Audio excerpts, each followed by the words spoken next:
Hi. Do you ever suffer from attacks of what if, as in what if the worst happens? I sure do. I still do. I shouldn't, but I do. Once, a while back, as I was leaving the vet's office, I turned out of the driveway onto the road, up a slight incline, and my car decided it didn't really want to go. I lost power. And I saw this orange parade of lights across my dashboard, immobilizer issue, check engine manual. Okay. Car stopped.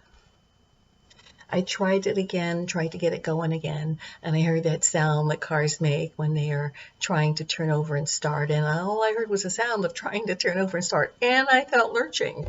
And I still had those orange lights, that parade of lights across my dashboard. Unsuccessful in trying to maneuver to the curb, I put my flashers on. Thank the Lord it was just me and the dog in the car. And then I saw visions of dollar signs dash across the dashboard of my mind. I had forgotten again that the Lord has always been faithful to provide whatever I needed.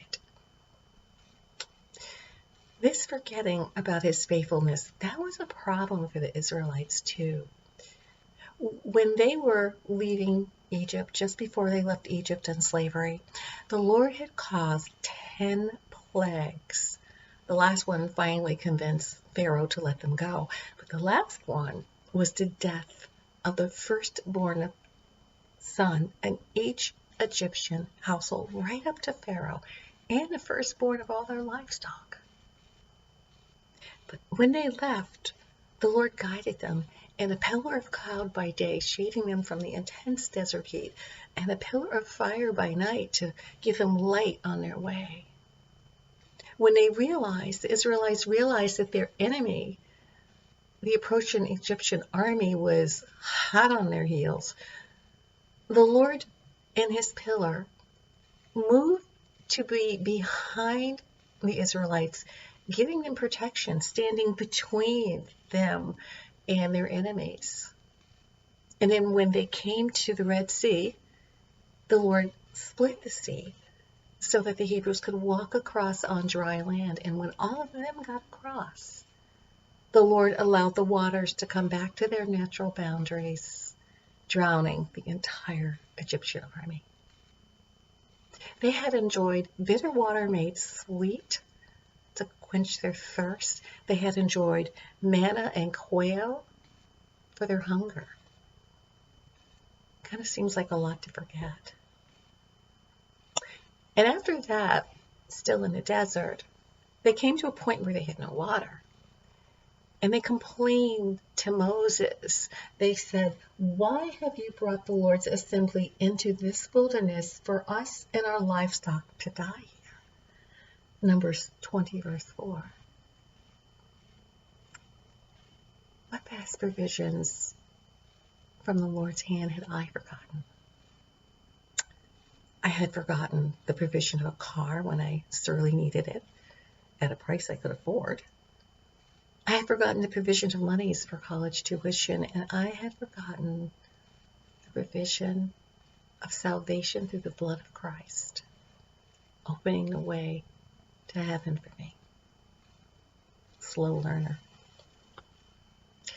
For me, trusting God takes a conscious choice every day, sometimes every hour, to trust him, to remember his promises, to remember that he doesn't change. It tells us in Numbers 23:19, God is not a man that he should lie, or the son of man that he should change his mind.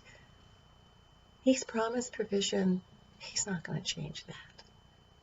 I have to remind myself to ignore the little whispers that I sometimes hear of my own inadequacies, the fears that creep up and want to grab my heart and mind. I have to make the choice to ignore those and replace those instead with his word that tells me in many places, one of which is Proverbs 3, 5, and 6. Trust in the Lord with all your heart and lean not on your own understanding. In all your ways acknowledge him, and he will make your path straight. Many times I have personally seen and experienced his provision in my life and the lives of others. My hope is that the next time that we, you or me, and I know what will happen the next time for me, I'm sure, but the next time it happens, that the Lord will give us the grace and presence of mind to take a breath, stop, remember his past for faithfulness to us. How he has always been faithful, how he never changes. And in faith, thank him for the provision to come.